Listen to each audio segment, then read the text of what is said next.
Mis estimados y queridos telepensantes, miren quién se ha hecho un espacio en su apretada agenda para ayudarnos a los chilenos a comprender lo que se viene con el proyecto de nueva constitución en el caso de ser aprobado. Afamado escritor, politólogo y conferencista, está con nosotros Agustín Laje, que acaba de publicar además un libro mayor, una obra mayor, La batalla cultural, reflexiones críticas para una nueva derecha. Agustín, se agradece de todo corazón que te hayas tomado este tiempo para darnos esta entrevista en Esfera Pública. El gusto es mío, Vanessa. Yo recuerdo con mucho cariño un diálogo muy rico para mí que tuvimos hace ya, creo que un año y medio más o menos en tu canal también. Así que es una alegría poder volver a estar acá hablando con vos. Ese diálogo me hubiera encantado continuarlo, porque yo siempre digo, el único con el que he podido hablar de verdad respecto de cuáles eran ciertas dinámicas del cristianismo que en parte han producido condiciones que nos llevan a estar en la posición que estamos, el único que tiene la reflexión, digamos, de también ir haciendo una revisión de esos aspectos, eres tú. Entonces mi tentación, como te decía hace un minuto, de continuar con ese diálogo es muy grande. Sin embargo, la urgencia que presenta la batalla cultural, producto de la situación de Chile, me lleva a dejar de lado lo que me hubiese encantado, hubiese sido conversar respecto de una posibilidad de renacimiento, de un cristianismo fundado en sus aspectos, eh, uno podría decir que son las bases de la cultura provida, de una cultura provida que avanza y afirma al ser humano en sus afectos, en sus raíces, en su relación consigo mismo y con el mundo. Pero lo que voy a hacer es leerte un artículo, el artículo 352, inciso 14. Vamos a materia política Vamos a directamente materia entonces. Está política bien. porque Chile nos necesita, los telepensantes sé que lo van a agradecer y entonces nos quedará pendiente para cuando tú quieras el otro Claro. diálogo. Bueno, nosotros tenemos varios avances de lo que aquello que contra lo que has estado tú y yo y mucha otra gente dando la batalla, tú con mucha mayor intensidad que muchos otros de nosotros, pero somos sensibles y nos damos cuenta que se avanzan condicionamientos para los seres humanos que no precisamente nos van a llevar a un mundo mejor ni más feliz. Y entre esos condicionamientos está este tema te lo voy a leer, el artículo 352, inciso 14. Paridad y perspectiva de género. La función jurisdiccional se regirá por los principios de paridad y perspectiva de género. Todos los órganos y personas que intervienen en la función jurisdiccional deben garantizar la igualdad sustantiva. El Estado garantiza que los nombramientos en el Sistema Nacional de Justicia respeten el principio de paridad en todos los órganos de la jurisdicción, incluyendo la designación de las presidencias. Los tribunales, cualquiera sea su competencia, o sea, no importa si son tribunales ecológicos, no sé, imaginemos que eso exista, deben resolver con enfoque de género. Bueno, vamos a ver, esto es un artículo de la nueva constitución que se traen entre manos para Chile, ¿cierto? Bueno, vamos a, primero que nada, decir que esto responde a una orden de Naciones Unidas, ¿sí? En el año 1995, en la Conferencia de la Mujer en Pekín, una de las conclusiones obliga a todos los estados a adoptar el enfoque de género transversal a todo su marco normativo.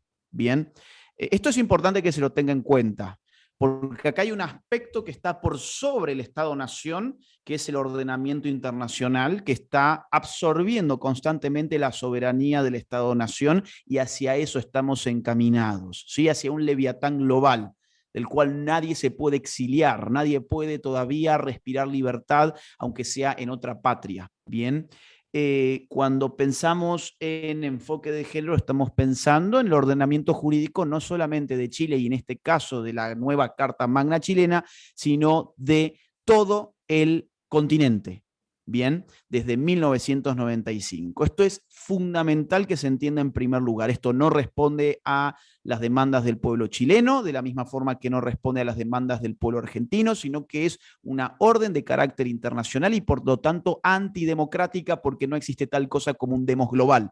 El demos siempre es, en el mundo moderno, por lo menos, nacional. Bien, ahora, allí hay problemas serios de definición. Se habla de la paridad de género, pero habría que ver qué es el género. Habría que especificar, es decir, ¿el género está asociado al sexo? ¿En qué sentido está asociado al sexo? Porque, por ejemplo, si vamos a una de las filósofas más importantes del llamado enfoque de género, que es Judith Butler, ¿sí? En el género en disputa vamos a leer textualmente lo que sigue. Ella dice, el sexo siempre ha sido género, con el resultado de que la distinción entre sexo y género no procede como tal. ¿Bien?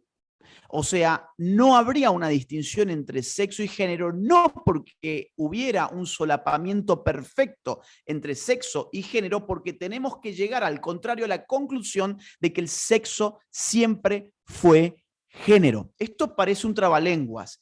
Y esto presenta un problema enorme de comprensión que voy a tratar de explicarlo en un minuto. Bien, sexo y género no es lo mismo.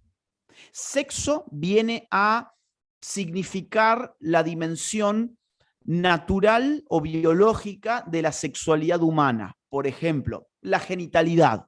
Por ejemplo, la acción diferente de determinadas hormonas que corresponden a uno u otro sexo. Por ejemplo, el nivel digamos, de la información genética, cromosómica, XX o XY. Bueno, ¿no? Por lo menos en la normalidad de los casos. Eso lo podemos llamar sexo. A partir de los 80, 90 empezaron a llamarle género a los aspectos socioculturales vinculados a la sexualidad. Por ejemplo, expresiones. Cualquiera que esté viendo este video se va a dar cuenta que tus expresiones como mujer no son las mismas que las mías como hombre. Por empezar, vos tenés rímel, digamos, cierto maquillaje, etcétera, y yo como hombre no, yo me vine así como estaba. Eso no es porque haya en vos una constitución genética, un gen del maquillaje que te aflore naturalmente usarlo, sino porque hay ciertas expresiones que han sido, es cierto, producto de las relaciones entre los hombres, producto de la historia, de la cultura, etcétera. De la misma forma que yo no tengo la ausencia del gen del maquillaje. Muy bien, sí, esto está bien y esto es así. Podemos pensar también en términos de roles, ¿no? Los roles en el matrimonio o en la crianza de los hijos o en el mundo laboral incluso no son exactamente los mismos. Por empezar, esta gente siempre trata de buscar brechas de género para decir la mujer en todos los casos está peor que el hombre, cosa que es totalmente falsa cuando uno advierte, por ejemplo, que los trabajos más insalubres, antihigiénicos y peligrosos, no solamente en nuestra sociedad, sino en prácticamente todas las sociedades habidas hasta el día de hoy, han sido asumidos por los hombres. Bueno, esa brecha de género nunca se menciona, pero es así.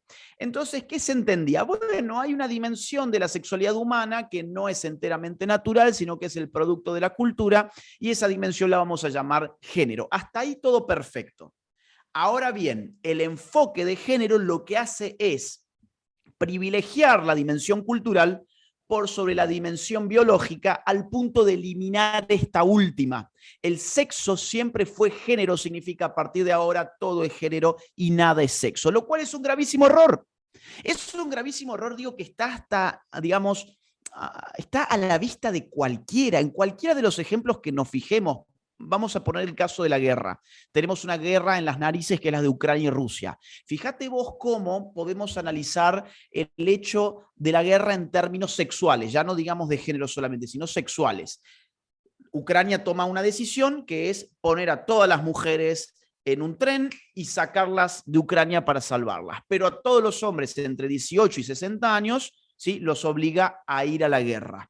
Esto lo podemos analizar como un capricho de la cultura, y eso sería el enfoque de género, O podemos decir, bueno, quizás haya una relación entre la biología masculina y el hecho de que el hombre dé la guerra con su cuerpo, y una relación entre, por ejemplo, el valor reproductivo y el hecho de que la mujer en prácticamente todas las sociedades habidas hasta el día de hoy haya sido resguardada, no solamente en el caso de la guerra, sino en el caso de los trabajos peligrosos, las actividades peligrosas, etcétera. Bueno, ahí uno empieza a notar la insuficiencia de ese enfoque que anula la dimensión natural de la sexualidad para privilegiar y aún más monopolizar una explicación a través de una única variable que sería el género.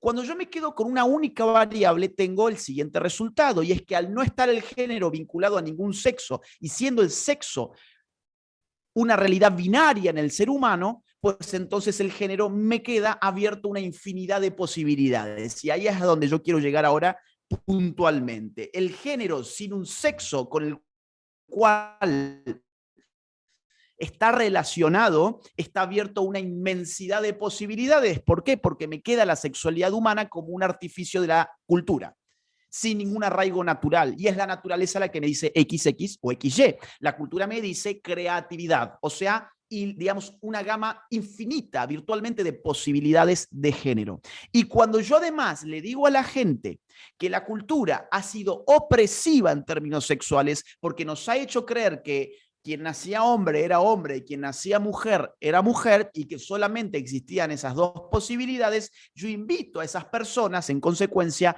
a deconstruirse. Esto significa a borrar toda esa inscripción cultural que en ellos operaba para ellos reinscribirse conforme a su fantasía, sus deseos, sus autopercepciones, etc. Con lo cual el resultado es, ¿cuántos géneros tengo? Ilimitados. ¿Cuántas posibilidades de género hay cuando lo desarraigo de la naturaleza? Ilimitadas posibilidades. Y esto es un gran problema para ese artículo. Hice todo este rodeo para que la explicación se entendiera bien. Es un problema para ese artículo, porque me está hablando de paridad de género. ¿Pero de qué género estamos hablando? Si géneros hay múltiples, ilimitados, son inefables incluso. Hasta tal punto que hubo hace algunos años, 2 o 3 años nada más, un ex miembro de alta jerarquía de Naciones Unidas que en un blog personal trató de listar la cantidad de géneros que él imaginaba por lo menos y llegó alrededor de 200 géneros. Hoy cuando uno abre, por ejemplo, una cuenta en Facebook, tiene 54 posibilidades de género. Cuando uno hoy abre una cuenta en la red social de citas llamada Tinder, uno tiene 27 posibilidades de género. Entonces, ¿cómo vamos a hacer para dar paridad de género? ¿Y sobre la base de qué realidad? De la realidad objetiva de que cada uno diga que es su, digamos, de la realidad objetiva del cuerpo de las personas o de la autopercepción de las personas que por definición es inaccesible para el otro. Entonces también hay un problema epistémico de por medio, que es cómo yo sé cuál es tu género, si hay infinidad de posibilidades de género y si además tu género está abierto a la fluidez de tu autopercepción, que por definición es inaccesible para mí. Entonces, O sea, digamos, esto es... acá, Sí. acá hay una cosa que cada vez que yo, desde un comienzo, cuando uno vio la explosión de este neofeminismo, que en realidad es un feminismo que rescata ciertas cosas, pero luego con elementos fascistas y de política identitaria, etcétera, etcétera, marxistas, bueno, que fascismo y marxismo son hermanos de la misma familia, lo que pasa es que se pelearon, ahora están de amigos. Entonces, uno decía, bueno, todo es en contra del hombre, tiene que ser igualdad, paridad, igualdad, igualdad, paridad. Y hasta ahí uno entendía más o menos qué es lo que estaba pasando. Lo que estaba pasando era que si la mujer se sentía excluida de ciertos aspectos de la vida común, debía ser incluida ahora por ley. Listo, si no tienes suficientes mujeres en un congreso, tenían que entrar obligatoriamente en el directorio de una empresa también. Hasta ahí uno entendía el mundo, digamos. Uno decía ya, se quiere equilibrar esta desigualdad, exista o no exista, pero se quiere equilibrar. No había mayormente un ataque visible, pero sí había un ataque invisible al mérito, había un ataque invisible a la posibilidad de elegir por otros motivos y de tomarse los puestos por otros motivos que no fuesen que tenía que haber una igualdad en número meramente dentro de estas instituciones. Sin embargo, en menos de 5 años o de una década, hemos avanzado muy rápido hasta el punto en que cuando vemos esto de la paridad de género, los únicos que en el fondo quedan quedan bajo la línea de flotación, es decir, son afectados directamente por una decisión como esta, son, primero que todo, el hombre heteropatriarcal blanco. O sea, él todo apunta a atacar a los hombres. Es una cosa impresionante. Hasta ahí yo también lo entendía, ¿sí? En ese punto también me había quedado, ok, se está avanzando todo esto porque hay una obsesión con subyugar al hombre occidental. De alguna forma, el hombre occidental es un tremendo enemigo para algún objetivo político, cultural que se está avanzando.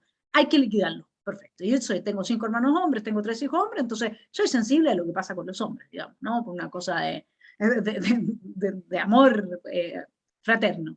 Pero ahora lo que está pasando, a propósito de lo que tú estás diciendo, y lo voy a anclar a una última ley que se promulgó en favor de, ¿sabes de quién, Agustín? De las personas menstruantes. La persona menstruante no solamente anula al hombre, sino que anula a la mujer. Y todo esto ha pasado en menos de 7 años, una década, ¿no? Uh-huh. O sea, pasamos de exigir la igualdad feminista que tenía ciertas razonabilidades, etcétera, a atacar al hombre hasta el punto de destruir el Estado de Derecho, destruyendo su presunción de inocencia, ¿no es cierto? Y finalmente, ahora llegamos incluso a atacar a la mujer y ya todo tiene que ser andrógino. Entonces, ¿cómo explicamos esto? Porque esto está directamente vinculado con otro artículo que es el que impone en esta nueva, el artículo 254, inciso 17, o al revés, no sé, pues está tan mal escrito esto, educación sexual integral, ¿no? Nosotros tenemos un derecho, que bueno, Agustín, un gran derecho que nos han concedido, que todos esperábamos y pedíamos con ansias que llegara por fin la justicia, la educación sexual integral. Todas las personas tienen derecho a recibir una educación sexual integral que promueva el disfrute pleno y libre de la sexualidad, la responsabilidad sexoafectiva, la autonomía, el autocuidado, el consentimiento, el reconocimiento de las diversas identidades y expresiones del género y la sexualidad, que erradique los estereotipos de género y prevenga la violencia de género y sexual. Te planteé como 5 temas, pero más, yo sé que tú eres más rápido que yo, así que... No soy muy rápido. Habrá visto que me tomé varios minutos para la primera. Mira, a ver, ya voy al punto. Había una palabra que no la podemos dejar pasar, me parece, del artículo anterior, que es igualdad sustantiva. Ese fue el reclamo que siempre hicieron los sectores marxistas a el paradigma liberal, ¿sí? Donde la igualdad era formal, era una igualdad ante la ley, pero la igualdad sustantiva correspondía en el caso marxista a una igualdad económica, una igualdad en cuanto a la tenencia de los medios productivos. Ahora, hablar de igualdad sustantiva en materia de género significa igualar a todas las personas con criterios que tienen que ver con su sexo, lo cual es una locura y aparte es una contradicción en sí misma. Te voy a poner un ejemplo de igualdad sustantiva. Igualdad de salario. Eso es igualdad sustantiva. Vista desde la óptica del género. Mujeres y hombres deben percibir en promedio el mismo salario. Esto ha llevado a países nórdicos a considerar que era un gran problema, por ejemplo, que, digamos así, una cantidad mucho mayor de hombres estudiaran carreras de ingeniería cuando las mujeres estaban decidiendo estudiar, por ejemplo, magisterio o enfermería o medicina, y dentro de la medicina especialidades que no dejan gran dinero en el mercado. Entonces, bueno, ¿qué tenemos que hacer? A ver, igualdad formal ya existe. ¿Qué significa? ¿Las mujeres pueden ir a la universidad? Sí, pueden. ¿Tienen igualdad ante la ley? Sí, sí la tienen. Bueno, pero ahora yo no me conformo con esa igualdad y quiero igualar los resultados. Eso es igualdad sustantiva. Yo desde afuera, como igualador, o sea, como desigual respecto de los igualados, tengo el poder para igualar sus resultados. ¿De acuerdo a qué? Bueno, el viejo marxismo de acuerdo a las clases sociales. Hoy la nueva izquierda de acuerdo a los géneros y su paridad. Entonces, ¿qué hicieron países nórdicos como Noruega? Subsidiaron la matriculación de mujeres y les pagaron incluso subsidios mensuales para que estudiaran ingeniería. Cuando retiraron el subsidio, por supuesto, la matriculación de mujeres cayó al nivel de siempre. ¿Por qué? Porque las mujeres no estaban eligiendo ingeniería, estaban eligiendo el subsidio estatal, con lo cual además les arruinaste la vida, porque, digamos, ¿qué valor tiene estudiar ingeniería cuando tu vocación no es esa? Has perdido muchos años de tu vida y vas a tener muy probablemente una vida digamos, poco feliz haciendo algo que no te gusta, que lo hiciste simplemente porque el Estado te daba dinero a cambio. ¿Y qué otra cosa generaste como daño? Bueno, afectaste la igualdad ante la ley, porque en el momento en que yo le di a la mujer subsidios que al hombre no se los di, para lograr igualdad sustantiva, sacrifiqué la igualdad ante la ley. ¿Sí? O sea, hice desiguales a hombres y a mujeres frente a la ley para lograr resultados igualitarios. Resultados igualitarios que en el momento en que saqué mi incentivo monetario, se vino al suelo. Entonces, esto es degradante y choca contra el principio de igualdad ante la ley, que es la única igualdad factible con la cual se puede conciliar la libertad. Ahora, paso al punto de educación sexual integral. Pasa que no quería dejar eso afuera porque esa es una palabra muy importante para analizar. El tema, a ver, la educación sexual integral en verdad es el nombre del adoctrinamiento en ideología de género. Por supuesto que ellos necesitan venderlo con mucho marketing, decir que como las familias han fracasado en educar sexualmente a sus hijos, son los políticos los que hoy saben mejor que nadie cómo sus hijos deben ser educados en materia sexual. Pues dicho sea de paso, digamos, esto es una gran afrenta contra el principio de la libertad, que supone, por ejemplo, en John Stuart Mill, que cada uno sabe mejor que cualquier otro qué es lo que le conviene, y un padre como tutor de su hijo sabe mucho mejor que le conviene a su hijo que un burócrata que ni siquiera lo conoce personalmente. Pero hemos sacrificado también esos principios caros a nuestra civilización y al modelo liberal clásico, digámoslo así. Ahora, la educación sexual integral es la forma de hacer esto de manera marketinera. El Estado necesita imponer esa ideología porque si no estuviera ese Estado, esa ideología sería una ridiculez para las personas. Siempre ha sido ridículo decir, a ver, yo que nací hombre puedo ser mujer con simple, digamos, por el simple hecho de imaginarme como mujer, y vos que sos mujer podés ser hombre por el hecho de imaginarte hombre. Esto hace una década nos hubiera parecido una ridiculez total. Bueno, hoy ya convivimos con ese nuevo sentido común.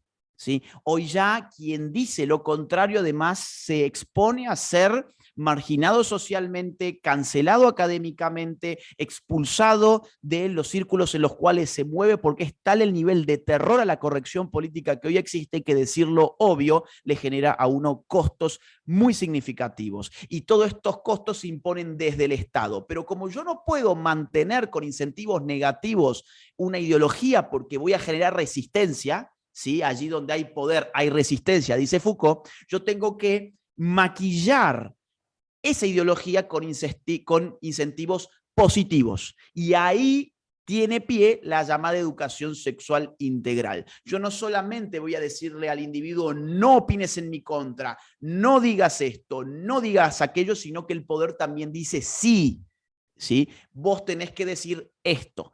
Así es la realidad. Construye un nuevo sistema de saber, bien, que es el basado en el enfoque de género a través del poder. Entonces, vos fíjate que cuando recién me leías este artículo o esta ley, mencionabas que hay que abrazar la diversidad de género, hay que abrirse inclusivamente a las diversidades de género. Y yo me pregunto, ¿y cuál es el límite de la diversidad de género? ¿O vamos a aceptar que toda diversidad, por ser diversa, es esencialmente positiva y es esencialmente algo bueno? Porque esa es la ideología de moda, es decir, todo lo diverso es bueno. Lo único diverso que no es bueno, vos lo mencionaste recién, es el hombre blanco heterosexual, y ahora empieza a ser también la mujer blanca heterosexual. Cuidado, porque la mujer está cada vez más entrando también en esa categoría. Todo lo demás, todo lo diverso es bueno. Bueno, yo me pregunto, por ejemplo, no sé, los pedófilos hoy están diciendo que ellos tienen una orientación de género tan respetable como cualquier otra. Y esto lo han dicho en grandes usinas comunicacionales. Las charlas TED, por ejemplo. TEDx en Alemania hace muy pocos años presentó una de estas charlas tan bien filmadas, tan bien difundidas, tan bien financiadas, donde lo que se difundió era que la pedofilia era una orientación sexual tan natural como la heterosexualidad, o ellos dicen también como la homosexualidad. O, por ejemplo, The New York Times ha publicado en los últimos años columnas donde ya empieza a sensibilizarse al lector respecto de la pedofilia. Ustedes pueden buscarlo por internet, ¿sí? Pedofilia no es un crimen, ¿sí? Pedofilia no es un crimen. Búsquenlo ustedes y van a encontrar esa nota. O, por ejemplo, vamos a ver, el incesto. El incesto es una diversidad. Y vos podés encontrar en revista Cosmopolitan, por ejemplo, también lo pueden buscar, una nota muy romántica, muy amorosa, donde nos cuenta la historia de una chica que ha tenido relaciones sexuales con su padre. Y ella describe qué fabuloso que fue tener relaciones sexuales con su padre. Entonces, o por ejemplo, la zoofilia podría bien ser una orientación de género más, y de hecho hay zoofílicos que ya están exigiendo que se los reconozca como tales. Está la indeterminación que encierra hoy la palabra género, que los propios colectivos LGBT han tenido que ir cambiando sus siglas. Pasaron de la homosexualidad comprensiva de todas estas digamos, estos grupos, pasó a ser LGBT, después pasó a ser LGBTI, después LGBTIQ, después le agregaron 3T, LGBTTQI, después en Canadá le agregaron la A por agénero, LGBTTQIA, y ahora también le agregaron el más, porque significa, bueno, ya no podemos seguir estirando las siglas, es decir, lo hacemos indeterminado. Todo lo que sean identidades y orientaciones de géneros disidentes, como esos le llaman, ¿sí? Disidentes de qué? Del orden heteronormativo patriarcal, ¿sí? Estarían comprendidas en ese símbolo más. Entonces, vuelvo al punto, educación sexual integral, que me dice que tengo que enseñarle al niño a valorar la diversidad de una forma totalmente acrítica. Yo no lo estoy educando, lo estoy adoctrinando. ¿Por qué? Porque le estoy metiendo un dogma. El dogma es, de manera totalmente acrítica, todo lo que se lleve el nombre de diversidad lo tenés que celebrar. No podés hacer ninguna crítica respecto de esta nueva religión, que es la que vos has marcado muy claramente en un video reciente. Ahora, lo que a la gente le cuesta ver es cómo avanzamos, cuáles son las consecuencias de esto en términos de democracia, Estado de Derecho. ¿Qué es lo que se logra con esto? Porque esto es como un poco cuando Hannah Arendt se preguntaba al ver a Eichmann, bueno, pero ¿por qué participó de la industria de la destrucción de la vida de los judíos? Y al final llegó a la conclusión, mira, esto es mal banal. O sea, realmente porque fue la única forma que ella encontró de explicarse lo inexplicable, porque el tipo no tenía la intención, el tipo no era antisemita, el tipo era un tipo normal, simplemente siguió órdenes y en esa época seguir las órdenes era considerado virtuoso y por lo tanto él quería ser virtuoso, un buen ciudadano, siguió órdenes. Ya. Pero de la gente que tiene un propósito, uno entiende, mira, lo que están haciendo es destruir Chile, desmantelarlo institucionalmente porque quieren el poder total. Perfecto. ¿En qué ayuda todo esto de la educación sexual integral y la perspectiva de género a esos propósitos políticos? Mira, yo creo que están generando pequeños tiranos, ¿sí? A gente imposible de socializar, gente que se cree que es el ombligo del mundo, por usar una palabra en su sentido original, en su sentido griego, gente idiota, ¿sí? Están haciendo gente idiota, si querés también lo podemos aplicar en nuestro sentido, creo que también funcionaría, que piensa que es el ombligo del mundo y que todo lo que pasa por su vida le genera a él un derecho. Si yo hoy me levanté de esta manera, eso genera en mí un derecho. Si mañana me levanto de otra manera, yo necesito tal y cual derecho. Y la democracia así es imposible. Ya no hay un demos, ya no hay un pueblo, el pueblo necesita homogeneidad y lo que hay es pequeños tiranos. Además, digamos, ha habido un giro de la democracia liberal hacia una radicalización de su aspecto igualitario y de una fragmentación identitaria que ha reducido las identidades colectivas a grupos minúsculos que se arrogan derechos incluso por sobre las mayorías. Es decir, se ha invertido el gran peligro de la democracia desde la antigua Grecia hasta el mundo moderno, que los liberales clásicos intentaron de moderar en nuestra modernidad. Pensemos en los padres fundadores. No eran estrictamente demócratas. Ellos buscaron al revés, ¿cómo podemos hacer para frenar el poder de las mayorías para que no destruyan a las minorías? Bueno, ahora nos vamos a dar con la situación exactamente inversa. ¿Cómo hacer para frenar el poder de las minorías para que no destruyan a las mayorías silenciosas y silenciadas, peor todavía?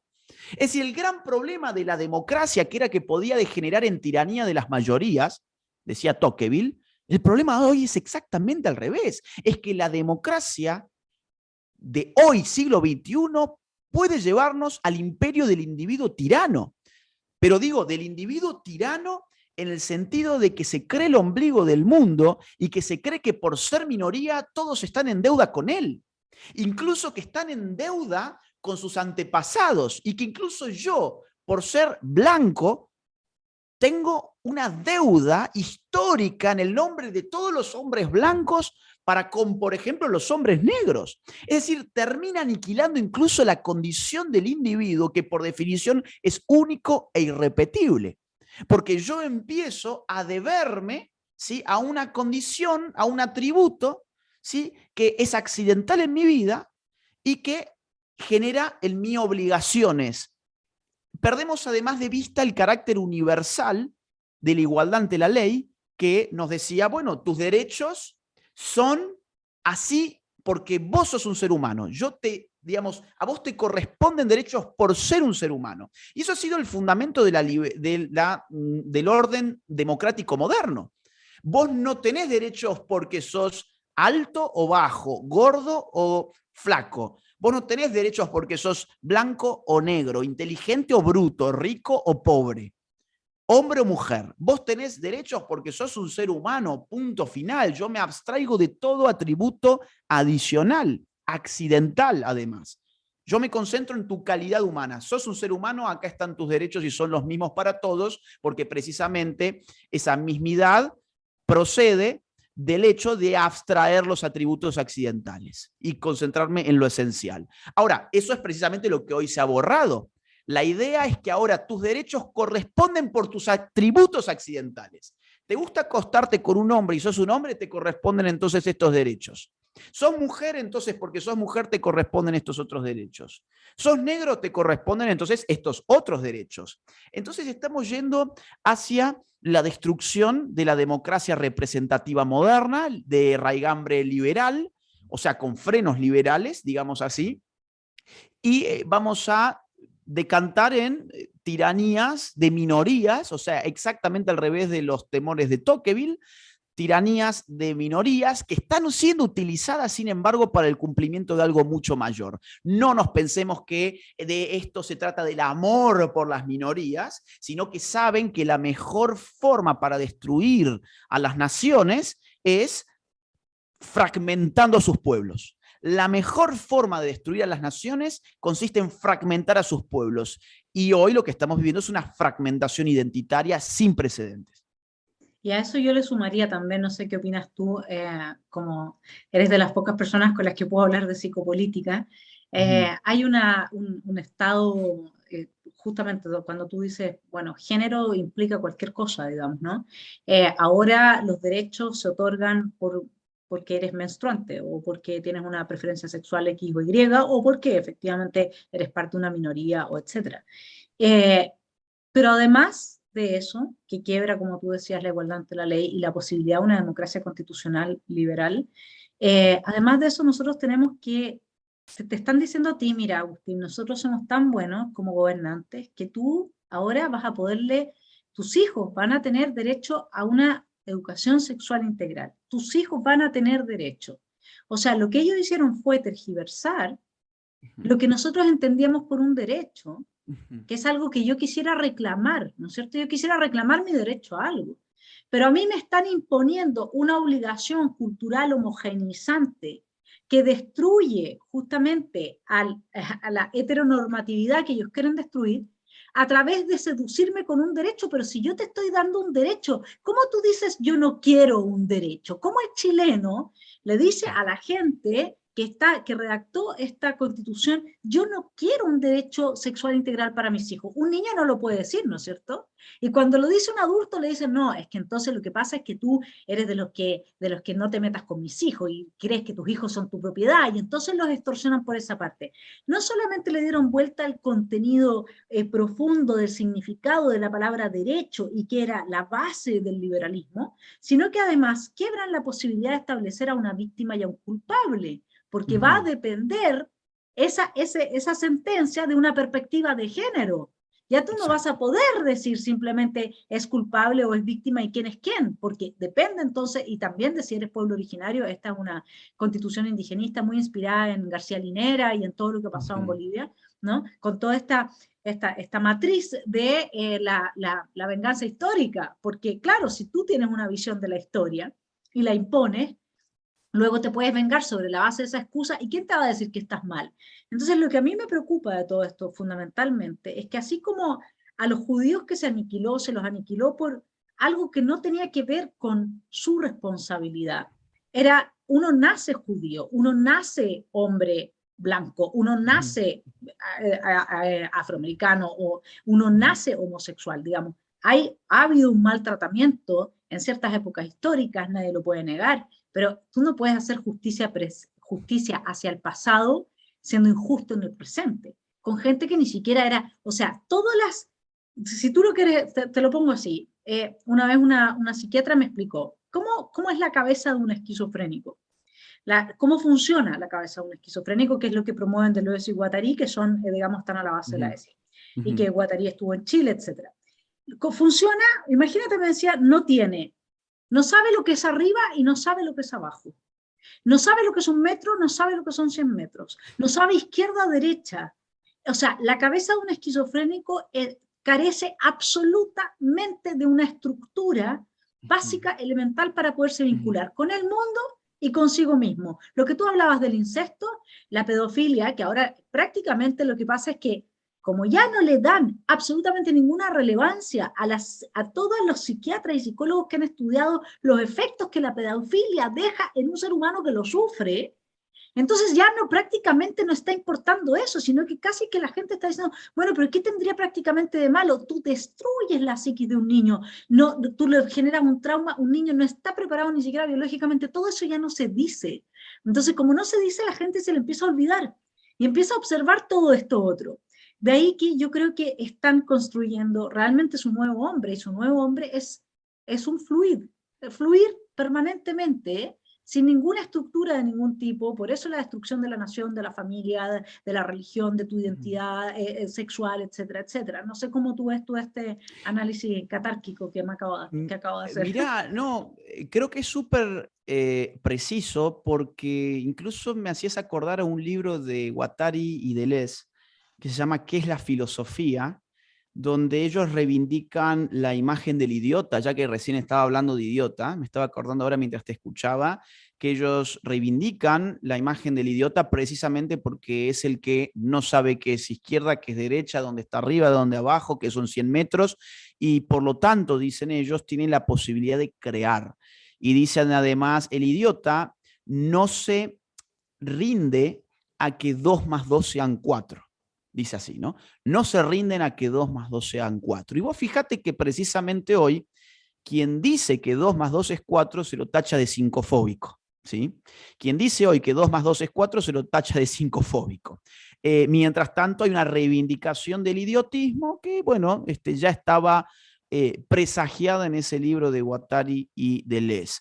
Mira, vamos a ver el punto de la educación sexual integral y los derechos. Por supuesto, se ha vuelto la palabra derecho un significante vacío. ¿Qué significa? Que ya no significa nada. Como significa cualquier posibilidad de cosas, entonces ha perdido su capacidad de significación. Pero aún así es una palabra talismán. Las palabras talismán son aquellas que fascinan a las masas que ni siquiera conocen su significado, pero que se dejan embaucar por el brillo que tiene esa palabra. Entonces, claro, todo lo que yo te presente como un derecho, vos lo vas a aplaudir. Yo te puedo, digamos, mandar a la hoguera, y si yo le digo que eso es tu derecho, vos vas a ir a la hoguera con la mejor sonrisa que puedas poner.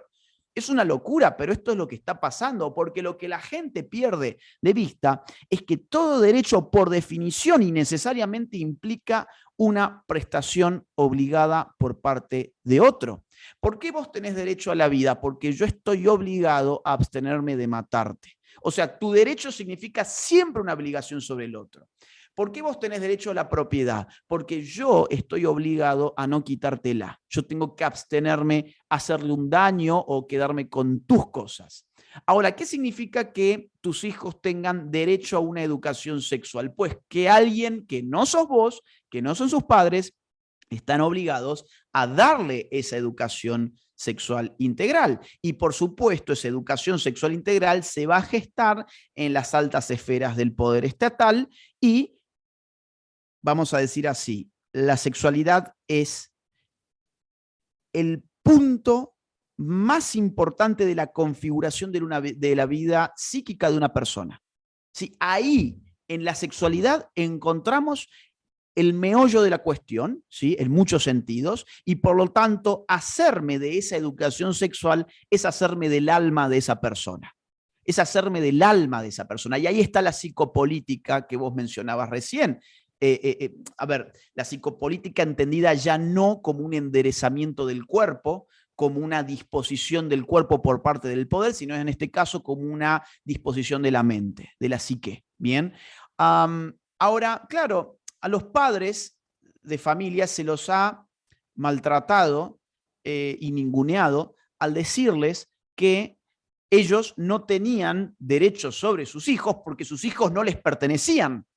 Claro, y así, con este discurso tan pobre además, trataron al hijo como una cosa y le dijeron al padre de familia, vos decís que tenés derechos sobre tus hijos porque vos creés que tu hijo es tu esclavo o que es una cosa, que es tu propiedad, que sos el dueño, pero no, vos no sos el dueño de tus hijos, porque tus hijos son sujetos de derecho, la palabra talismán de nuevo ahí, y la gente se paraliza y dice, no, no, bueno, y empieza a tartamudear porque no sabe qué responder a esto. Y la respuesta es bastante simple y es la siguiente. En el mundo moderno, el derecho lo hace el Estado. ¿Sí? Esto hay que asumirlo. Es decir, nosotros podemos hablar de los derechos naturales, encontrar fundamentos metafísicos, pero al final del día el derecho es un arreglo político, ¿sí? Que deviene de relaciones de fuerzas políticas que cristalizan en la formación del derecho. Incluso, más aún, siempre se cita el caso de Nuremberg. Bueno, pero el nazismo no hubiese sido llevado a los altos tribunales de la justicia internacional de no ser por el derecho natural. Sí, es cierto, pero en primer lugar no hubiesen sido llevados si hubiese ganado las potencias del eje la Segunda Guerra Mundial. Con lo cual, al final del día, digamos así, en el mundo moderno, en un mundo donde Dios ha muerto, diría Nietzsche, y con Dios se refiere a un montón de otras cosas, ¿sí? El derecho es lo que hace el Estado. Por lo tanto, si el derecho lo hace el Estado, y yo digo que el niño es ante todo un sujeto de derecho, lo que yo estoy diciendo es que el niño es un sujeto del Estado. Bien, entonces acá hay dos alternativas, no hay otra. O quien debe encargarse de la educación más importante de un hombre, que es aquella en la que se opera sobre su alma, otra cosa es la instrucción. Otra cosa es la instrucción. Yo me refiero a una educación en un sentido bien profundo, la que marca el alma de la persona, es su familia o es el Estado. Acá no hay otra. O es la familia o es el Estado y sus instituciones adictas como la industria cultural, por ejemplo. Que dicho sea de paso, vos recién mencionabas el asunto de el impacto de la pedofilia en los individuos. Bueno, hoy las industrias culturales están promoviendo esa agenda sin cesar. Miren lo que es Sex Education, por ejemplo. Y hoy las escuelas de los estados enseñan educación sexual integral con la serie de Netflix Sex Education, donde no vemos una sola relación significativa y donde todos son adolescentes de 16 años haciéndose abortos, teniendo sexo de todas las formas inimaginables e incluso acondicionándose el ano para recibir sexo anal, por ejemplo. Eso es lo que uno ve hoy en Sex Education y eso es lo que se baja en las escuelas estatales de muchos lugares como educación sexual integral asistido por Netflix, ¿sí? Entonces, cuando el Estado les diga, no, ustedes no son los dueños de sus hijos, ustedes digan, no, claro, mi hijo no es una cosa, yo no soy dueño absoluto de mi hijo, yo soy su tutor. Yo, como mi hijo todavía no tiene las capacidades racionales y volitivas para poder conducirse en el mundo, yo tutelo la vida de mi hijo. ¿Para qué? Para lograr su emancipación. Fíjate que acá además no hay una relación de opresor y oprimido, porque el opresor quiere que el oprimido esté en esa situación de por vida. En cambio, la relación de un padre con su hijo es una relación que tiende a la emancipación, y de hecho la llamamos de esa manera. La mayoría de edad kantiana, por ejemplo, la ilustración, ¿sí?, es una situación en la cual el hombre ya no precisa de tutores. Bueno, ese es el, digamos, leitmotiv de la educación, pero esa educación tiene que darse en un sentido sustantivo dentro de la familia, y la instrucción, en todo caso, que se haga cargo el Estado. Ahora, esto que nos suena tan simple ha sido, digamos, enroscado, ha sido manipulado por un Estado que se quiere quedar con todo, se quiere quedar incluso con la sexualidad. Sí, y ahí volvemos a por qué, porque es a través de la sexualidad que se gobierna el alma y que también se reconstruye un discurso hegemónico afín a los objetivos del marxismo y de su hermano fascista, digamos, que son estos gobiernos totales, que es esta hambre irrefrenable que tiene cierto grupo de personas, que nunca es mayoritario, a tener el poder total sobre los demás individuos. Y eso es un instinto que no encuentra límite, digamos. Y ahí es donde uno dice, bueno, nos lleva de vuelta a la anulación absoluta de la singularidad de cada individuo, de sus posibilidades de salir adelante en la vida, pero más allá de eso todavía, la anulación hoy día de hombre-mujer, hablando de persona menstruante, o sea, persona eyaculante también, digamos, o sea, al final volvemos a una situación en la que tú planteabas muy bien, que es no que los fundamentos de lo que entendemos por justicia en el marco de las democracias constitucionales están dados por el hecho de nacer ser humano y no de tener ciertas cualidades como ser humano que específicamente legitiman esos derechos. Cuando nosotros, y Hannah Arendt llama mucho la atención sobre este punto, porque cuando tú tienes o dejas de tener esas cualidades, son un tema, como tú bien dijiste, que no responde a mi responsabilidad, sino que tienen que ver con una lotería natural, como diría John Rawls, nacer hombre, nacer mujer, etcétera, ¿no es cierto? Pero además, quien no la tiene es culpable de no tener. Por ejemplo, de no haber sido ario, era culpable el judío. Pero, ¿qué hizo él para no ser ario? Nada. Él simplemente nació judío. Y ahí es donde se establece el fundamento del totalitarismo, uno de sus fundamentos más importantes, cuál es que ya la culpa no es por acción, la culpa no es por omisión, sino que la culpa es por existir. Claro, claro. Y yo sumaría ahí el punto de los derechos colectivos, que es lo que mencionábamos recién.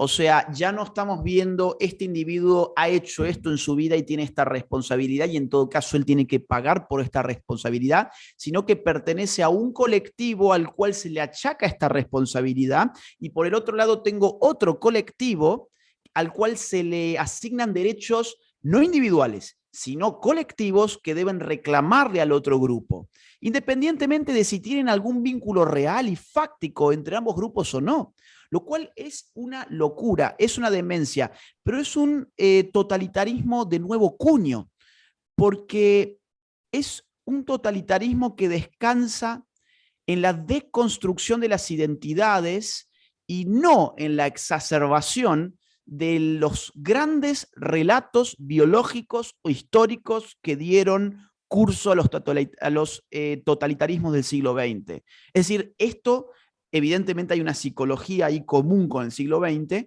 que es lo que estás mencionando brillantemente, pero tiene características que son nuevas. No procede de una exacerbación de las identidades colectivas, sino de su miniaturización. Porque, insisto, ya no son las mayorías que aplastan a las minorías, sino que son las minorías las que aplastan a las mayorías. Y lo hacen, yo creo, porque son funcionales a una agenda que está por encima de todo esto, y que más aún está, yo creo que por encima de los militantes de las izquierdas, que están haciendo las veces de idiotas útiles, y que tiene que ver con control demográfico poblacional. Lo cual a mí me llama la atención que se hagan tan los idiotas, porque desde Foucault, que es un poco como su filósofo estrella de los progresistas contemporáneos, ellos entienden muy bien que la sexualidad es una materia totalmente biopolítica. Es decir, Foucault incluso pone ejemplos biopolíticos de control natal. Y ahora, ¿por qué ellos no leen lo que está pasando actualmente como control natal? Cuando estamos hablando de hormonizar a niños a los cuales se los esteriliza, bloquearles el desarrollo sexual con determinados químicos, cirugías estéticas que los inutilizan reproductivamente, cuando estamos hablando de la promoción desaforada y ya ni siquiera disimulada de vínculos sexuales totalmente cerrados a la reproducción, esto, por ejemplo, entiéndase por ello la industria de Disney, ¿sí? Que hace poco salieron a decir públicamente, queremos el 50% de los personajes LGBT y esta es nuestra agenda, contra DeSantis y contra el orden heteropatriarcal, esta es nuestra agenda. Digo, ahí no hay biopolítica, ahí no hay una agenda de control demográfico y de reproducción, claro que la hay, y el gran asunto es que está documentadísima la agenda de control natal, desde el año 94 y más atrás, en el 74 tenemos la conferencia de Bucarest de Naciones Unidas para controlar el crecimiento natal. En el año 94 tenemos la conferencia de Desarrollo y Población en el Cairo, donde se resuelve que el aborto tiene que ser legal en todo el mundo. En el año 95 tenemos la de Pekín, que reciente mencionaba, donde se resuelve que el enfoque de género tiene que ser transversal a todas las políticas públicas en todo el mundo. Entonces, acá hay una gran agenda que va mucho más allá del el tonto útil del militante izquierdista que piensa que está haciendo la revolución. Y eso también es un asunto de fondo que habitualmente no se discute. Y han avanzado también en expresiones culturales. Fíjate que en Alemania había una publicidad que tenía una mamá, por supuesto, digamos, occidental, con un hijo hombre, que era claramente distinguible hombre, con una guagua o bebé, para quienes vean que nosotros en Chile decimos guagua, amamantando esa guagua, y era una guagua, por lo tanto, que no se sabía si era hombre o mujer, ¿no? Y la pregunta que decía abajo, la publicidad, era: ¿futuro? O sea, ¿estos niños son el futuro o son los destructores del clima? La vi, es impactante. Y también hay, por ejemplo, la revista El Espectador de Inglaterra, portadas donde se acusa de criminales climáticos a los que tienen una cantidad importante de hijos, por ejemplo. Es decir, acá hay una presión que va mucho más allá de darle derechos al travesti. Eso es lo que yo quiero decir. Pero Agustín, Imagínate, una pregunta. sí. Esto no pasa con los musulmanes. Esto no pasa con las otras civilizaciones, esto Bueno, pasa no, únicamente en nuestra civilización. Y eso, yo tengo una explicación nietzscheana para nuestra conversación que nos vamos a sí. quedar debiendo, que tiene que ver con la psicopolítica y la exacerbación del tánatos, etcétera. Pero es que es verdad, porque mientras tú tienes toda esta cultura de la muerte que ha avanzado la posmodernidad en nuestro contexto, por mientras tú tienes a los musulmanes y a todos los demás viviendo la vida que han vivido siempre y sin nada de esto. Entonces, ¿cómo se explica? Mira, a ver, dos tipos de explicaciones. Por un lado, porque ellos todavía viven en un mundo muy distinto al nuestro, un mundo teocrático en general, donde sus leyes no son las que digan Naciones Unidas, no son las leyes que diga sus estados, sino que encima de todo eso hay un Corán, ¿sí? Y hay un orden sobrenatural en el cual ellos continúan creyendo de una manera, eh, digamos, fiel, y que entonces pasar esta agenda en ese mundo sería, yo creo que poco imaginable, por lo menos al corto y al mediano plazo. Y por otro lado, ya que vos tenés tu respuesta nietzscheana, yo daría una respuesta hegeliana también. Y es que precisamente por esto que acabo de decir, ellos no tienen miedo a morir. Y en Occidente lo que impera como, digamos, una manera cada vez más agudizada es el miedo a morir.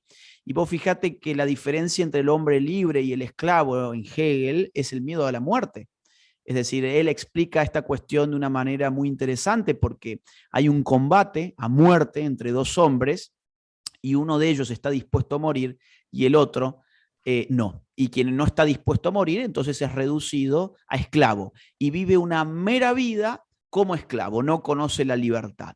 Bueno, el hombre musulmán no tiene miedo a la muerte, de hecho yo creo realmente que lo que más nos aterroriza de ellos no es su capacidad de matar en un atentado terrorista, sino que su entrega total, porque Occidente también asesina en masa, es decir, solamente que lo hacemos desde control remoto a través de drones que sobrevuelan los aires, desde la comodidad de una oficina gubernamental, pero matamos en masa también. Entonces lo que nos aterra de un musulmán no es tanto que quite la vida, sino que la ofrezca. Y cuando alguien está dispuesto a morir por lo que cree, meterle ideas extrañas puede ser muy peligroso.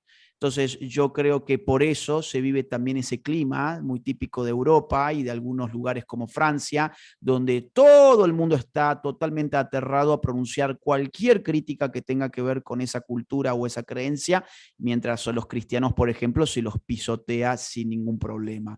Quizás en el fondo los cristianos tengan mucho miedo a morir, además que evidentemente el cristiano no está dispuesto a quitarle afortunadamente la vida a nadie, pero más allá de eso, el cristiano en general está totalmente entregado a todo esto, cualquier cosa que le signifique un mínimo coste, ya no digamos la muerte, pues yo estoy hablando de la muerte en un sentido muy amplio, muy metafórico, la muerte académica, la muerte social, la muerte laboral, la muerte económica. Los cristianos no están dispuestos a entregar su vida académica, laboral, su vida social, no lo están. Y los musulmanes están a tal punto dispuestos que son capaces de entregar su vida orgánica en muchos casos, por lo que creen. Entonces, evidentemente, uno va a ver un pueblo esclavo de un lado y del otro lado, en este sentido macro en el que estoy hablando, bueno, personas que pueden reafirmarse todavía como una cultura concreta, sustantiva, como ellos lo están haciendo. Otra cosa es nuestra opinión sobre esa cultura, ¿sí? Y aclaro esto porque evidentemente mucha gente puede entender mal lo que estoy diciendo y pueden pensar que yo estoy reivindicando el extremismo religioso, el yihadismo y nada más lejos de la realidad. Quiero que quede claro eso, ¿sí? Lo que estoy diciendo es, bueno, la diferencia entre personas que están abiertas a darlo todo por lo que creen y por lo que constituye su vida, ya no su mera vida, sino su vida, y aquellos que están tan aferrados a su mera vida que ya han perdido cualquier contacto con aquello que realmente vale en la vida de los seres humanos, que son, bueno, sus creencias, sus valores, sus costumbres, sus formas de ver el mundo, sus tradiciones, aquello que tienen para legar a sus hijos, todo eso se ha perdido de vista en Occidente. Incluso sus propios hijos, mira, te voy a mostrar Incluso sus propios hijos. Para cerrar nuestra entrevista, porque sé que tienes otro compromiso. Este libro se llama Johnny the Walrus, ¿ya? Johnny la morsa. Y te lo muestro, me lo envió un telepensante de los más acérrimos. Y esto se trata de este niño que cree, ¿no es cierto?, que juega a ser un dinosaurio, a ser un guerrero, etcétera, y un día decide que él es una morsa, ¿sí? Entonces, se pone, ¿no es cierto?, unas cucharas, como si tuviese los bigotes, se actúa como morsa, y la mamá le saca fotos y lo sube entonces a las redes. Y en las redes ella pone que su hijo está actuando como morsa y que es muy bonito el juego.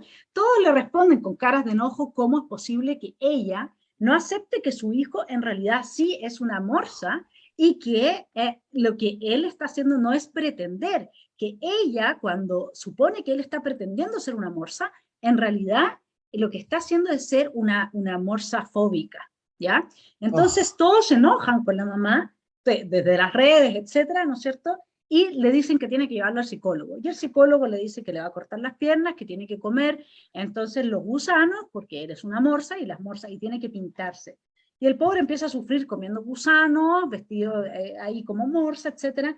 Y las redes le dicen a la mamá que tiene que llevarlo al zoológico porque él es morsa. Lo que pasa es que él, al desarrollarse como niño, no fue una morsa que se desarrolló mal. Eso es todo lo que tiene, ¿no? Y las morsas lo miran mal al niño cuando llega, así como yo no te reconozco, ¿no? Y recién una persona que, mira, fíjate quién es, él es el cuidador del zoológico, él no fue a una universidad, a él no le enseñaron la ideología de género ni lo que están pasando ahora en la universidad en Chile, que se llama, es un código de ética que se llama las psicopatologías sociales, entre las cuales está ser liberal, tener una identidad fija, es decir, ser conservador. Te lo voy a mandar para tu deleite. Bueno, y este hombre le dice, pero ¿qué está haciendo si su hijo no es una morsa? Y ella dice, pero es que si yo digo eso, me van a decir que soy fóbica, ¿no? Y finalmente, entonces le dice, cuide a su hijo, eso es lo más heroico que puede hacer. Wow. ¿Qué le importa lo que dicen los demás? Mira el libro, qué lindo, ¿no? Y que ahora los padres tienen que empezar a leer esto, deja el celular de lado, saca a su hijo de toda esa locura y esquizofrenia, y el niño, al final, antes de ir, cuando vuelva a su casa, se cree pájaro, ¿no? Y se va jugando que es pájaro, ¿sí? Así que gracias a Tomás que lo envió y que yo pude mostrar cómo acá en este libro se ve que la madre es capaz de sacrificar su sentido común, su libertad de pensamiento, su propio juicio a su propio hijo por la reacción de las redes que la llaman morsafóbica. Mirá, me hiciste acordar a una anécdota personal. Yo cuando era chico y mi mamá trabajaba hasta tarde, con mis hermanos robábamos de su armario, de su closet, maquillaje, tacos, vestidos, y jugábamos para que cuando ella llegara nos viera con sus ropas y con su maquillaje, como una forma de sorprenderla y hacernos los graciosos. Era un juego. Digo, ¿cómo sería hoy interpretado eso? Hoy eso podría ser muy bien interpretado como, uy, bueno, a ver, acá hay un indicio de que en verdad yo no tengo un hijo, sino que tengo una hija porque se interesó por mis maquillajes. Fíjate vos que los mismos que dicen que los estereotipos de género deben ser deconstruidos son los primeros en asumir que por un estereotipo tomado como una broma, uno está frente a una naturaleza diferente. Es decir, ellos van cambiando los criterios de acuerdo a su conveniencia. Es impresionante. A mí siempre me llama la atención pensar esto. La familia es el único grupo social en el cual, por regla general, todos los miembros están dispuestos a dar su vida por el otro. No hay otro grupo social donde eso se dé así. Es decir, fuera de la familia, cuando un vecino da la vida por otro vecino, le llamamos héroe. Cuando un soldado en una guerra se interpone ante una bala para salvar a su compañero, le hacemos un monumento, ¿no? ¿Por qué? Porque es una excepción, no es una regla. Ahora, dentro de la familia, casi que de forma automática, casi que inconsciente, casi que está dentro nuestro, el hecho de exponer nuestra vida con tal de salvar la vida de otro miembro. Esto es automático. Y, sin embargo, en ese mismo grupo social, hoy sus miembros mayores no están dispuestos a invertir su tiempo para educar a sus hijos. No están dispuestos porque eso muchas veces implica que previamente ellos mismos se deben educar. Rousseau en el Emilio tiene una frase muy interesante donde él menciona, bueno, aquí nadie puede dar aquello de lo que carece. Y así justifica que haya padres que seleccionen a ayos o a celadores, preceptores para que eduquen a sus propios hijos. Y dice, bueno, claro, ¿por qué? Porque nadie puede dar aquello que carece. Y yo no pretendo, evidentemente, que los padres de familia sean expertos en física, expertos en química, expertos en biología para hacerse cargo de la educación total de sus hijos. No, pero sí diferencien la educación moral de la instrucción. La instrucción, désenla al colegio.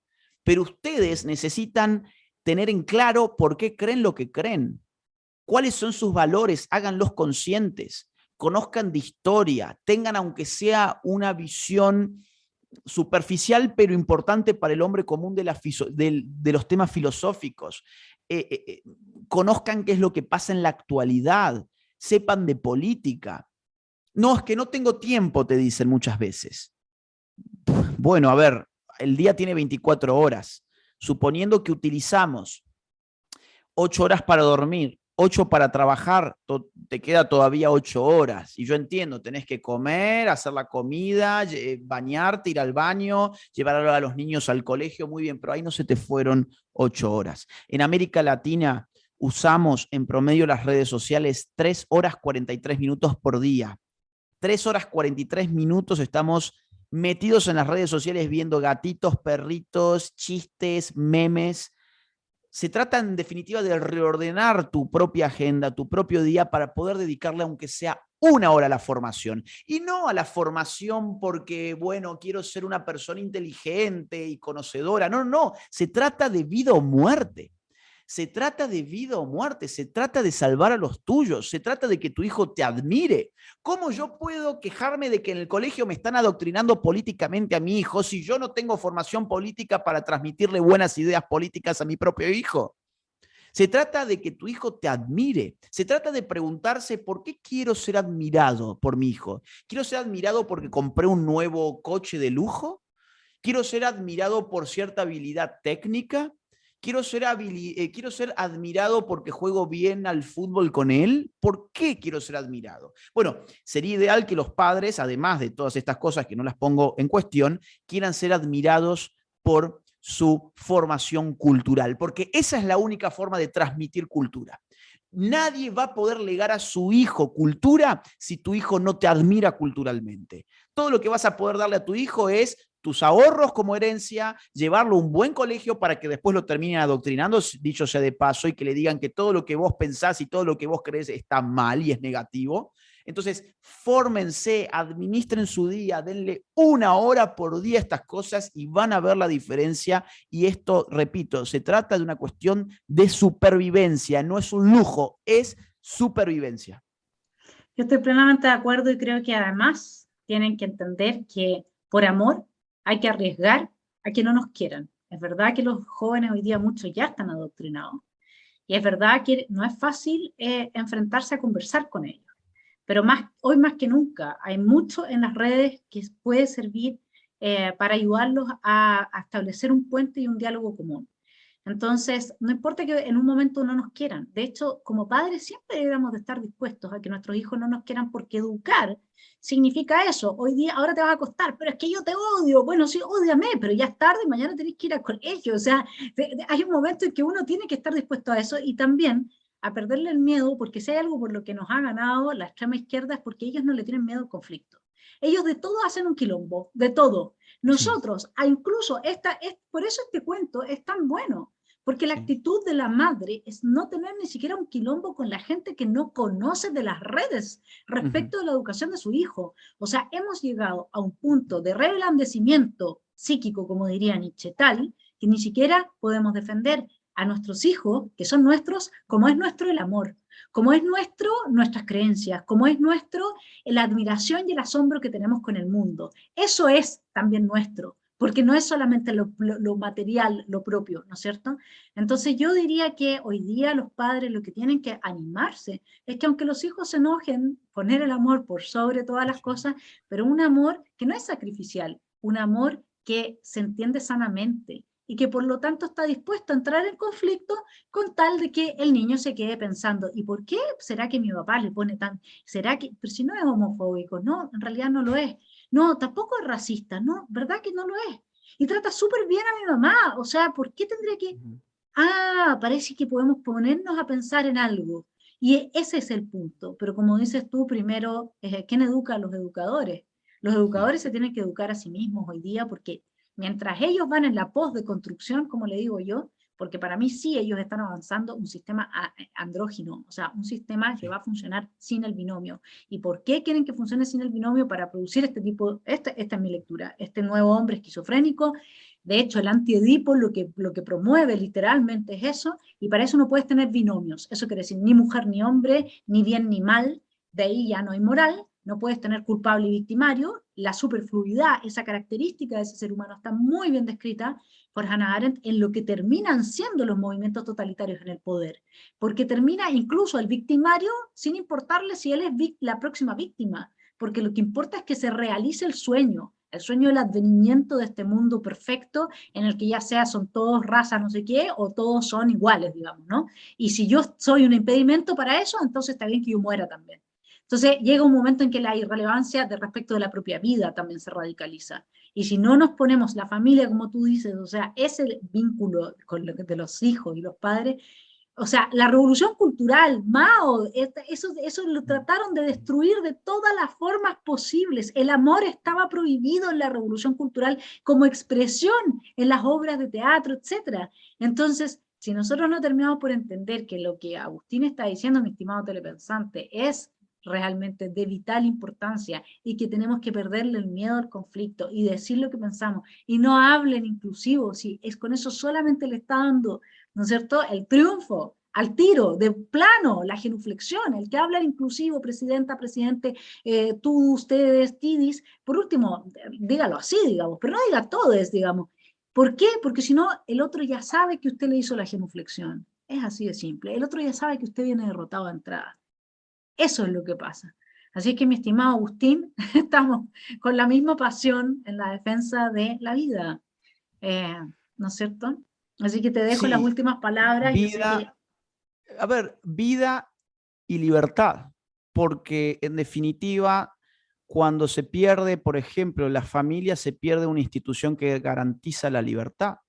Sin familia, yo tengo individuos que llegan a un mundo en una relación inmediata con el poder político, y esto los totalitarismos los han tenido siempre presente también, ya que estamos mencionando mucho ese fenómeno. Estaba pensando, por ejemplo, en los intentos de destruir la familia de Engels, ¿no? En la familia el hombre es el burgués y la mujer es el proletariado, dice en 1884 en un librito muy chiquito que se llama El origen de la familia, la propiedad privada y el Estado. Claro, quería poner en la familia un espejo de la lucha de clases.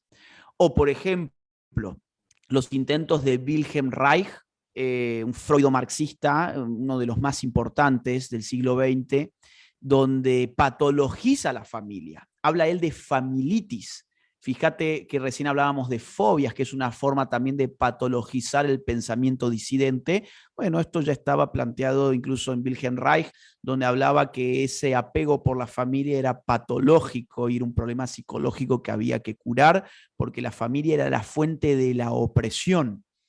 O, por ejemplo, se puede pensar en gente de la escuela de Frankfurt, los estudios sobre la autoridad y la familia, donde se llega a la conclusión, ya desde la propia introducción que hace Horkheimer, de que la familia es la que dota de carácter autoritario a las personas, porque en la familia se adquiere la conciencia de jerarquía, de autoridad y de normas y de orden. Vos recién mencionabas este individuo desordenado. Bueno, en la familia uno llega y se da con que hay un principio de realidad, diría Freud, ¿no? O sea, me doy con el principio de realidad, que es que hay gente adulta a la cual yo tengo que obedecer, que hay normas, que hay cosas que aprender, que la vida no es fácil, que no puedo obtener todo lo que quiero, y eso, dice la escuela de Frankfurt, me da un individuo autoritario que hay que deconstruir, diríamos nosotros hoy, y además me frena la revolución, porque el obrero, en una familia bien constituida,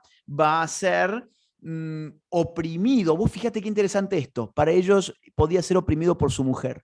Podía ser oprimido por la mujer porque al llegar el obrero a la casa, luego de un día laboral donde ha sido agitado por los sindicatos o por el Partido Comunista y dice, mujer, mañana yo voy a alistarme al paro general o voy a hacer la revolución, la mujer le pega una buena cachetada, vos te vas mañana a trabajar porque hace falta que traigas el pan, a menos que yo colonice la imagen y el rol femenino, que es lo que han intentado hacer. Entonces, incluso, mirá, estaba pensando, hablando de la familia, hay un libro de una feminista inglesa muy reciente, se llama Xenofeminismo, donde ella dice hay que descartar la sinofamilia, o sea, la familia pequeña y con lazos naturales. Hay que armar xenofamilias, o sea, seno en el sentido de extranjero, con otras personas que no tienen ningún lazo con nosotros. ¿Por qué? Porque saben que esos lazos son mucho más débiles que los lazos biológicos y los lazos de vida que se conforman en una familia. Entonces, los totalitarismos siempre también han tenido que colonizar a la familia porque les ha sido un estorbo. Entonces,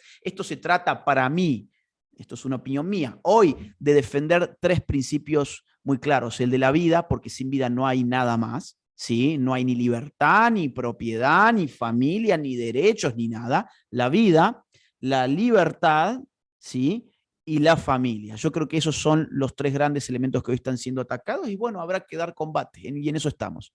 Y yo le sumaría solamente el derecho a la autosubsistencia, que es, digamos, una síntesis de la vida, la libertad y la propiedad en John Locke, porque donde nos destruyen el derecho a la autosubsistencia, como va a pasar en Chile si se aprueba este engendro frankensteiniano de nueva constitución, terminamos, ¿no es cierto?, teniendo que abandonarlo todo. Y efectivamente lo que tú dices, si tú piensas en mi época, uno salía del colegio después de, no sé, la mayor parte del tiempo con los mismos compañeros de curso. Hoy día los mezclan una y otra vez para que no vayan a tener lazos sólidos entre sí. Es realmente, y quién va a defender la vida del otro por principio del héroe? Claro, la mayor parte de la gente no lo hace. Entonces, el mensaje está clarísimo, la defensa tiene que ser férrea, y aquí tenemos que darnos cuenta lo que hay en juego. Agustín, gracias por ayudar a esta toma de conciencia. Ojalá que realmente podamos seguir avanzando, que haya más Sí. cuentos como este, ¿no? Que son cuentos para los padres en realidad, para que se sepa cómo tenemos que volver a educarnos con cuentos de tapas de páginas duras, ¿no? Frases básicas, muy básicas, y esto si uno lo lee siendo padre, uno se da cuenta y toma conciencia de en qué estamos como padres. Y por lo tanto este tipo de aportes van también ayudando y ojalá todo lo que puedan, y sobre todo lo que dijiste tú, que hay que autoeducarse y que hay que ponerse al día, porque mientras ellos van en la pos de construcción, muchos no tienen ni siquiera un argumento para rebatir la falsa conciencia, o sea, nos llevan años luz, somos unos dinosaurios que todavía no nos llega ni el meteorito nosotros. Ajá. Así que Bueno. gracias Agustín por estar acá y te dejo un último comentario y así ya te Bueno, dejo mira, libre. último, así, súper, súper breve, pues ya me he gastado el tiempo, digo, no, no mío porque yo estoy súper feliz de estar acá, pero para no aburrir a la gente del otro lado. Súper corto, sé que pronto tendrán que decidir si van a querer el texto constitucional macabro y nefasto que les han escrito, personajes radicales, ¿sí? Que ni siquiera están sirviendo a la voluntad del pueblo chileno, que su voluntad fue, vamos a decirlo, un nuevo texto constitucional. Pero miren bien antes de ir a votar lo que van a ir a votar. ¿Sí? Digamos, no se crean que la política no tiene que ver con sus vidas, porque nuestra gente tiene esa idea que la política no tiene que ver con sus vidas. Y esto es, vuelvo a algo que ya dije, es propio del idiota. El idios griego era aquel que no participaba de la polis pudiendo hacerlo y se recluía en su ámbito privado y estaba al margen de la política. ¿Por qué era un idiota? Bueno, era un idiota porque la política sí que influía sobre su vida y él no tomaba ningún partido en eso. Entonces, amíguense con la política. Vayan a votar, ¿sí? Vayan a votar, es muy importante rechazar ese texto constitucional, ¿sí? Que es una basura, es una porquería, va a condicionar la vida de ustedes, de sus hijos y de las generaciones que vendrán, porque una constitución dura mucho tiempo en pie, ¿sí? Y es la estructura básica del Estado, entonces, normativamente hablando. Entonces, vayan a votar, tiren por la borda ese texto, no sirve para nada. Yo entiendo que la gente haya estado entusiasmado con la idea de un cambio, que la hayan embaucado con la idea de que todo cambio era mejor, pero en este caso este cambio no lo es.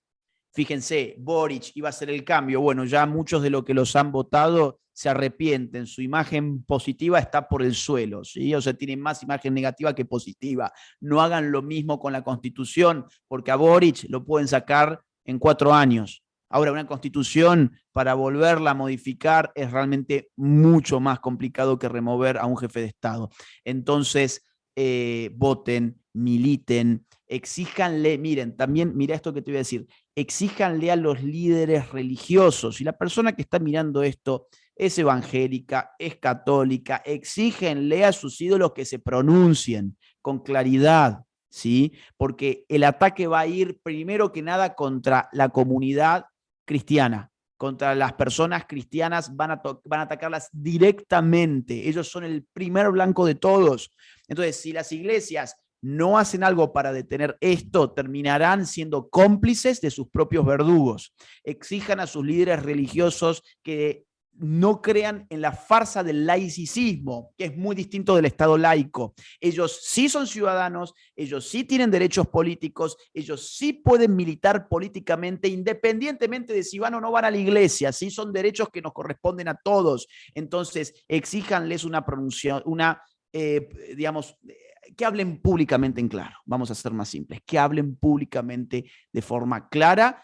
Y bueno, espero que puedan rechazar todo eso, porque si no se vienen tiempos muy oscuros para los chilenos. Sí, y en especial para los cristianos, la vida de un cristiano es completamente incompatible con la educación no sexista y con la educación sexual integral. Eso tiene de un cristiano y no solamente un cristiano, o sea, digamos, en general, porque esta es una religión que se está imponiendo y por eso es que destruye a las otras religiones. No las ataca Exacto. directamente, pero en la práctica y en la educación que imponen, hacen que los hijos se salgan absolutamente del marco moral que le dan sus padres, de sus costumbres y de sus creencias. Yo soy liberal, así que apoyo que cada quien tenga sus costumbres y sus creencias en su vida privada sin imponérselas a los demás, y por eso es que me molesta profundamente que se esté imponiendo una religión que además destruye todas las otras religiones, pero sin decirlo, porque mi querido Agustín, nos están otorgando un derecho. Qué maravilloso. Así es. Qué bárbaro. Bueno, gracias Vanessa, ha sido un gusto y nos quedan muchos temas para seguir tratando en otra oportunidad con muchísimo gusto. De todas maneras, te escribo y te voy a mandar el código de ética de las Sí. patologías psicosociales, entre las cuales está tener una identidad fija y ser liberal y argumentar también con bases empíricas, científicas, también es una patología social, quien lo hace, y también exigir una educación sobre la base de rendimiento y mérito es otra patología social, y esto es lo que tienen que estudiar algunos estudiantes en Chile, en las universidades, para poder sacar sus títulos universitarios, porque de no aprenderse este glosario, no pueden sacar su título universitario. Me salió verso. Qué Así de locura, qué grave locura. estamos. Así es. Un abrazo grande, Agustín. Gracias por tu tremenda contribución a esta batalla y por haber hecho, en este caso, un tiempo en tu agenda para los telepensantes. Muchas gracias a ustedes. Un abrazo. Un abrazo, Agustín.